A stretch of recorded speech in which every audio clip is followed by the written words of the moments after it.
വിശുദ്ധ ലൂക്ക എഴുതിയ സുവിശേഷം അധ്യായം 7 വാക്യങ്ങൾ 11 മുതൽ 23 വരെ.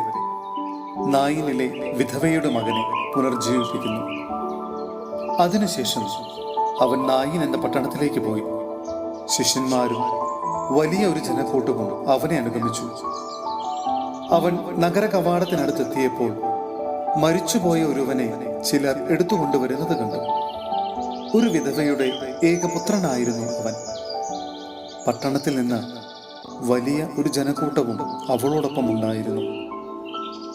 അവളെ കണ്ട് മനസ്സലിഞ്ഞ് കർത്താവ് അവളോട് പറഞ്ഞു, കരയേണ്ട. അവൻ മുന്നോട്ട് വന്ന് ശവമഞ്ചത്തിന്മേൽ തൊട്ടു. അത് വഹിച്ചിരുന്നവർ നിന്നു. അപ്പോൾ അവൻ പറഞ്ഞു, യുവാവേ, ഞാൻ നിന്നോട് പറയുന്നു, എഴുന്നേൽക്കുക.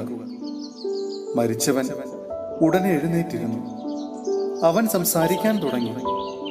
യേശു അവനെ അമ്മയ്ക്ക് ഏൽപ്പിച്ചു കൊടുത്തു. എല്ലാവരും ഭയപ്പെട്ടു. അവർ ദൈവത്തെ സ്തുതിച്ചുകൊണ്ട് പറഞ്ഞു, ഒരു വലിയ പ്രവാചകൻ നമ്മുടെ ഇടയിൽ ഉദയം ചെയ്തിരിക്കുന്നു. ദൈവം തന്റെ ജനത്തെ സന്ദർശിച്ചിരിക്കുന്നു. അവനെ പറ്റിയുള്ള ഈ വാർത്ത യൂദയ മുഴുവനിലും പരിസരങ്ങളിലും പരന്നു. സ്നാപകന്റെ ശിഷ്യന്മാർ യേശുവിനെ സമീപിക്കുന്നു. ഈ സംഭവങ്ങളെ പറ്റിയെല്ലാം യോഹന്നാന്റെ ശിഷ്യന്മാർ അവനെ അറിയിച്ചു.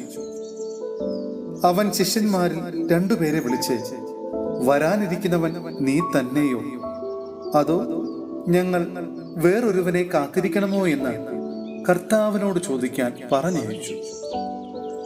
അവർ അവന്റെ അടുത്ത് ചെന്നു പറഞ്ഞു, വരാനിരിക്കുന്നവൻ നീ തന്നെയോ, അതോ ഞങ്ങൾ വേറൊരുവനെ കാത്തിരിക്കണമോ എന്ന് ചോദിക്കാൻ സ്നാപക യോഹന്നാൻ ഞങ്ങളെ നിന്റെ അടുത്തേക്ക് അയച്ചിരിക്കുന്നു.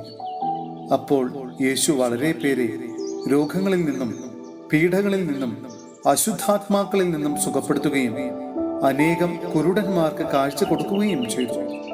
അവൻ പറഞ്ഞു, നിങ്ങൾ കാണുകയും കേൾക്കുകയും ചെയ്തതെല്ലാം ചെന്ന് യോഹന്നാനെ അറിയിക്കുക. കുരുടന്മാർ കാണുന്നു, മുടന്തന്മാർ നടക്കുന്നു, കുഷ്ഠരോഗികൾ സുഖപ്പെടുന്നു, ചെകിടർ കേൾക്കുന്നു, മരിച്ചവർ ഉയർപ്പിക്കപ്പെടുന്നു, ദരിദ്രരോട് സുവിശേഷം പ്രസംഗിക്കപ്പെടുന്നു. എന്നിൽ ഇടർച്ചയുണ്ടാകാത്തവൻ ഭാഗ്യവാൻ. സഹോദരരെ, വിശുദ്ധ പൗലോസ് ശ്ലീഹ കൊറിന്ത്യോസിലെ സഭയ്ക്ക് എഴുതിയ 1-ാം ലേഖനം അധ്യായം 12 വാക്യങ്ങൾ 31 മുതൽ 13-ാം അധ്യായത്തിലെ 13-ാം വാക്യം വരെ. സ്നേഹം സർവോത്കൃഷ്ടം. എന്നാൽ ഉത്കൃഷ്ടദാനങ്ങൾക്ക് വേണ്ടി തീക്ഷ്ണമായി അഭിലഷിക്കുവിൻ. ഉത്തമമായ മാർഗം ഞാൻ നിങ്ങൾക്ക് കാണിച്ചു തരാം. ഞാൻ മനുഷ്യരുടെയും ദേവദൂതന്മാരുടെയും ഭാഷകളിൽ സംസാരിച്ചാലും എനിക്ക് സ്നേഹമില്ലെങ്കിൽ ഞാൻ മുഴങ്ങുന്ന ചേങ്ങലയോ ചിലമ്പുന്ന കൈത്താളമോ ആണ്. എനിക്ക് പ്രവചനപരമുണ്ടായിരിക്കുകയും സകല രഹസ്യങ്ങളും ഞാൻ ഗ്രഹിക്കുകയും ചെയ്താലും സകല വിജ്ഞാനവും മലകളെ മാറ്റാൻ തക്ക വിശ്വാസവും എനിക്കുണ്ടായാലും സ്നേഹമില്ലെങ്കിൽ ഞാൻ ഒന്നുമല്ല. ഞാൻ എൻ്റെ സർവസമ്പത്തും ദാനം ചെയ്താലും എൻ്റെ ശരീരം ദഹിപ്പിക്കാൻ വിട്ടുകൊടുത്താലും സ്നേഹമില്ലെങ്കിൽ എനിക്ക് ഒരു പ്രയോജനവുമില്ല.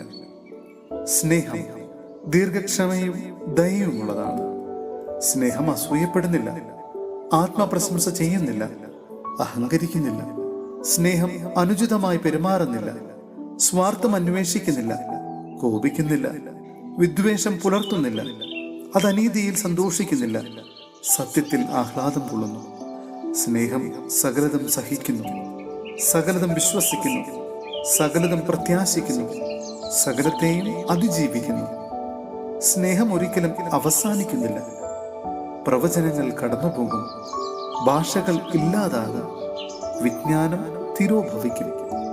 നമ്മുടെ അറിവും പ്രവചനവും അപൂർണമാണ്.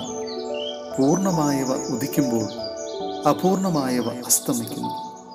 ഞാൻ ശിശുവായിരുന്നപ്പോൾ ശിശുവിനെ പോലെ സംസാരിച്ചു, ശിശുവിനെ പോലെ ചിന്തിച്ചു, ശിശുവിനെ പോലെ യുക്തിവിചാരം നടത്തി. എന്നാൽ പ്രായപൂർത്തി വന്നപ്പോൾ ശിശു സഹജമായവ ഞാൻ കൈവെടിഞ്ഞു. ഇപ്പോൾ നമ്മൾ കണ്ണാടിയിലൂടെ അവ്യക്തമായി കാണുന്നു, അപ്പോഴാകട്ടെ മുഖാഭിമുഖം ദർശിക്കും. ഇപ്പോൾ ഞാൻ ഭാഗികമായി അറിയുന്നു. അപ്പോഴാകട്ടെ ദൈവം എന്നെ പൂർണ്ണമായി അറിയുന്നത് പോലെ ഞാനും പൂർണ്ണമായി അറിയും.